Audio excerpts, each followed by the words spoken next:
Agora, quando a pessoa tem uma mediunidade dominantemente de desdobramento, que ela sai fora do corpo, o efeito é o contrário, é colinérgico. Colinérgico é o seguinte, ao invés da adrenalina, é a acetilcolina. Então o que acontece? A pessoa tem uma diminuição do batimento cardíaco, uma queda da pressão arterial, e ela tem um aumento da peristalse, do movimento do aparelho digestivo. A barriga ronca, faz barulho, faz... não é? E essas pessoas que têm esse desdobramento, elas exalam energia, exalam ectoplasma. Então as pessoas se sentem bem perto dela, mas ela se sente desgastada com as pessoas. E esse excesso de ectoplasma que ela exala, torna ela muito interativa mentalmente. Ela sente o que o outro sente, sente a psicosfera espiritual que a envolve.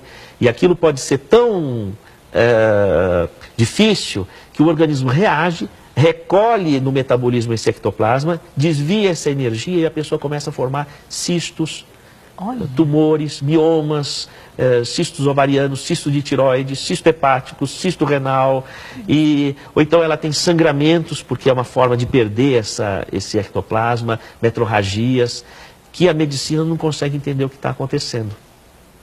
A pessoa sente uma depressão que não se trata com remédio nenhum, não consegue tratar, porque já está envolvendo outra esfera, que é a senso-percepção mediúnica.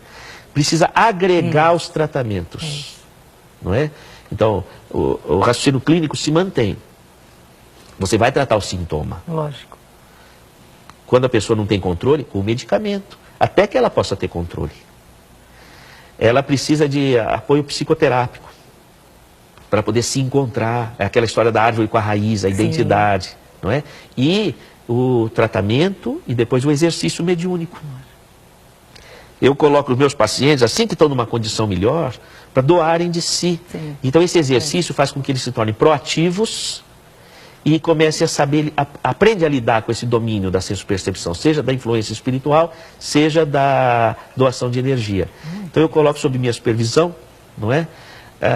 E isso muda o prognóstico da medicina, essa integração com essa parte espiritual. Eu pude acompanhar uma terça-feira e é brilhante esse trabalho onde você vê, o que você está dizendo aqui é visto, né? A olhos vistos você consegue perceber isso, realmente. É muito interessante a evolução clínica, sabe? Você acompanhar o caso e ver que casos que a medicina não dava um prognóstico favorável e começa a mudar o perfil, sabe? Eu ainda acho que é uma pontinha do novelo que nós estamos puxando, sabe? Tem muita coisa a se pesquisar ainda nesse assunto. E falando em pesquisar, você vê diferença entre mediunidade em homem, em mulher, em criança? Tem com a idade também, não é? Porque ocorre o seguinte, por exemplo, a mulher, os hormônios reprodutivos são os hormônios da mediunidade. Tudo eu estou falando é segundo a nossa heurística, a nossa metodologia ou nossa hipótese de trabalho. Então o que acontece? Veja bem, quando a mulher fica grávida, ela recebe um espírito. Literalmente. Literalmente, que é o único momento que há uma incorporação literal. Não é? Bom, verdade. Muito bem. Quando a mulher está no pré-menstruo, o que acontece? Ela está preparada para receber um embrião, porque o endométrio está engurgitado, que é aquilo que descama quando na menstruação, né? O endométrio é um acolchoado para receber o embrião. Os seios estão fartos, com proliferação dos ductos lactíferos, tem hemodiluição, igual grávida. Bom, se não vem o espírito reencarnante, ela fica exposta a uma interferência. Então, o que acontece? Ela começa a ter sintomas, por essa sensibilidade muito aumentada, sintomas espirituais que se manifestam com todo o complexo de síndrome do pré-menstruo. Entende? Então já é uma peculiaridade da mulher. Nesse contexto, quando tem a TPM muito sintomática, precisa pensar se não estamos aí diante de um quadro que precisa de domínio da senso-percepção mediúnica, espiritual. Outra coisa é a menopausa. Porque ocorre o seguinte, o estrógeno, ele é produzido pelo ovário. Quando cessa o período fértil, ele para de ser produzido. E o estrógeno é que induz a formação do endométrio, dos vasos sanguíneos do útero, não é?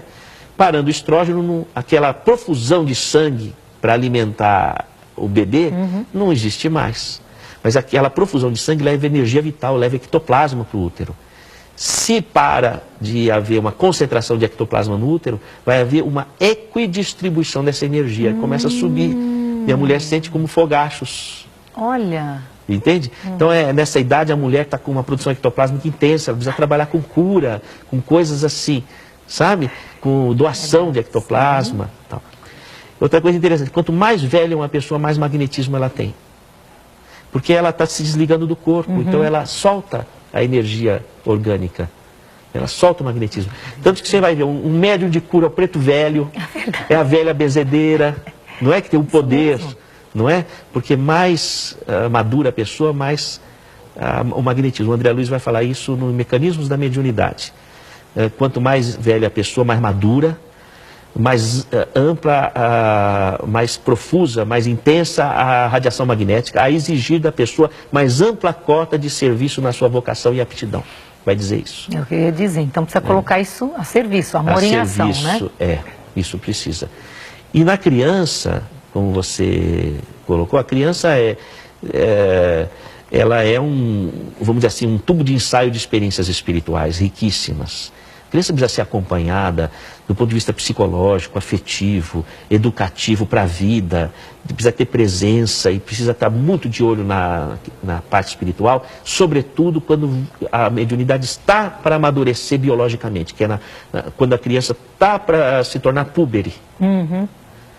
Quando está para entrar na fase fértil, aí a mediunidade vem estourando do ponto de vista biológico. E aí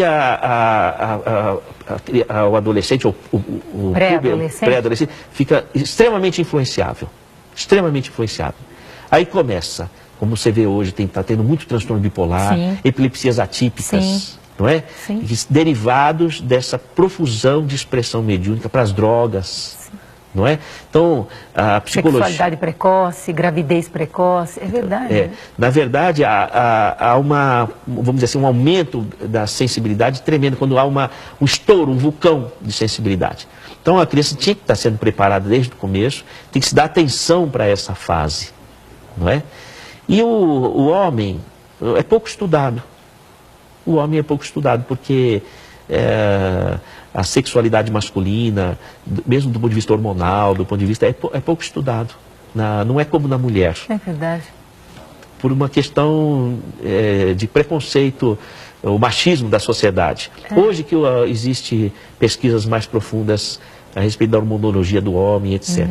Mas o homem também apresenta flutuações hormonais com as influências espirituais, alterações de testosterona, uma série de questões muito curiosas sobre o assunto. Aí também é um vasto terreno para pesquisa, para entendimento e para atuação, não é? Porque as pessoas estão procurando resposta, Sérgio, né? Exatamente.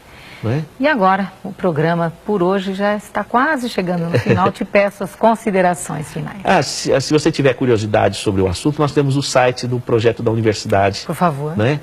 É www.uniespírito, depois se quiser colocar no slogan aí na televisão, www.uniespírito.com.br.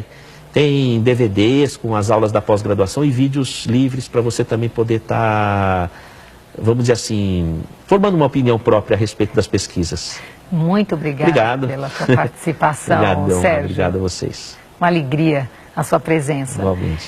E assim o programa termina, o programa Transição, a visão espírita para um novo tempo. Mas você continua na mesma sintonia, porque semana que vem vamos estar juntos com um novo programa. Até lá!